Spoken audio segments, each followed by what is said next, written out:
We have just read the parasha of Yitro, which, as you know, contains the best known, most known passage in the whole of the Hebrew Bible, Aseret HaDibrot, the Ten Commandments.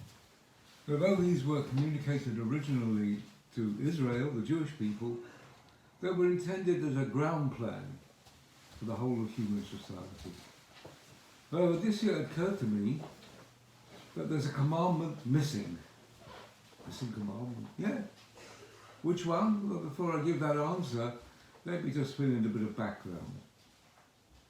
Since the dawn of time, mankind has behaved abominably.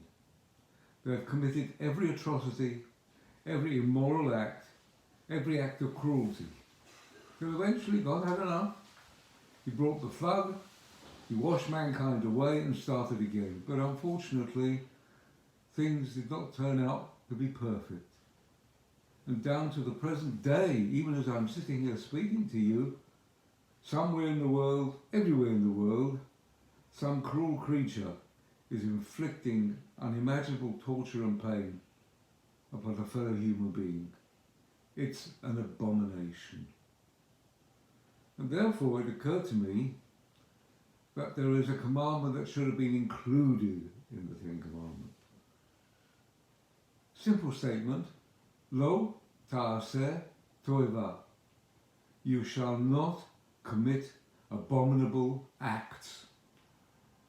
It would be sending a message down through the ages that God will not tolerate this, and the time may come when he will again take action.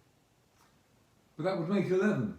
No, it would replace Lo tinaf, you shall not commit adultery, which is one of the abominable acts. But it's not there. And yet, it is implied. It's implied in God's prenuptial arrangement with Israel. You know, the rabbis compared the giving of the Torah at Sinai to a wedding. The ketubah being the Torah. And God, the Chatan, as it were, set out his preconditions, his prenuptial arrangements. And he says to Israel, "V'atem tiyu li mamlechet kohanim v'goy kadosh." You shall be to me a kingdom of priests and a holy nation. What's a holy nation? A nation which avoids every form of contamination, every abomination, is honest, upright, and deals truthfully in all things, avoiding all those abominable acts which were performed by the Egyptians and the Canaanites. They're listed for you in the second half of Parashat Acharimo. That's what it means to be holy. So what about Mamlechet Kohanim? Just as priests had to achieve a higher standard of holiness than everybody else, and so be an example to the rest of the people, so we, Israel, are commissioned to be higher in our standards than all other nations, and so inspire them. And when Moses reported this back to the people, they answered in unison and said, we will do whatever God instructs us to do. They accepted the terms of the prenuptial arrangement, and therefore God says, the wedding is on. I'm coming to you, he says to Moses, in a thick cloud, so that the people may hear when I speak through you. But of course there is the obvious question. How far have we, the Jewish people, lived up to God's commission? To what extent are we indeed a holy nation, the kingdom of priests? Well, let me say we're better than the rest. In the last 2,000 years, we have not perpetrated on any soul the kind of cruelties, the kind of abominations that were inflicted upon us by the rest of mankind. So we're better than the rest. Nonetheless, we have our abominations, even here in Anglo Jewry, and I'd like to mention just two of them. An Orthodox Lubavitch Jew was sent to jail for 3 years for sexually assaulting a young girl. He deserved that and more. When he came out, he sought to be rehabilitated. So what did he do? He commissioned the writing of a Sefer Torah, which he then marched through the streets with great pomp and ceremony, accompanied by his pack of supporters, no doubt anxious to receive the benefits of a very wealthy man. And so they paraded to his synagogue. In other words, he turned his immoral act, his abomination, into a minor Purim. And that was an abomination. Oh, you say, surely a man is entitled to rehabilitation, he can do teshuvah, yes.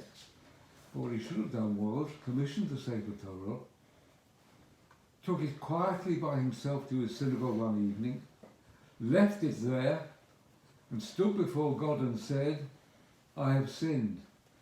I regret my sin. I am ashamed, and I commit I will never do it again. Please accept this token of my reconciliation. This will be teshuvah. Otherwise, it's an abomination. The other abomination is not simply Jewish, it refers to the community at large. It is the annual dinner of the President's Club, which is convened to collect money for charity. It consists of super rich men who are expected to give super big donations. And it is all often the case with super rich men. They believe they're above the law. They can do as they like on their terms. And since this annual dinner is a stag do, no wives are present, young ladies are introduced to act as hostesses. And we can imagine what went on. But the girls themselves are not entirely blameless. They're victims, but not blameless. They were told what dresses to wear. They were told what panties to wear. That should have sounded alarm bells from Big Ben to Bow Church. They should have stayed at home with mummy and watched television, but they went to take the money, and they were part of the abomination. Were Jews involved? You bet they were. Any gathering of super rich involved in giving charity, Jews will be involved. Thank God. We want them to be there. But were they involved in the evening's activities? That I do not know. Indeed, I do not wish to know. Jews should not attend. Ah, you'll say, but if they don't, the Goyim will say to us, you know how to make money out of our country, you don't give to our charities. I have a simple solution.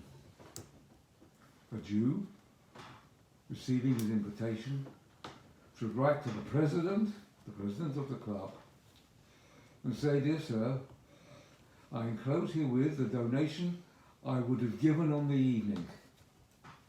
However, my moral principles do not allow me to attend the event.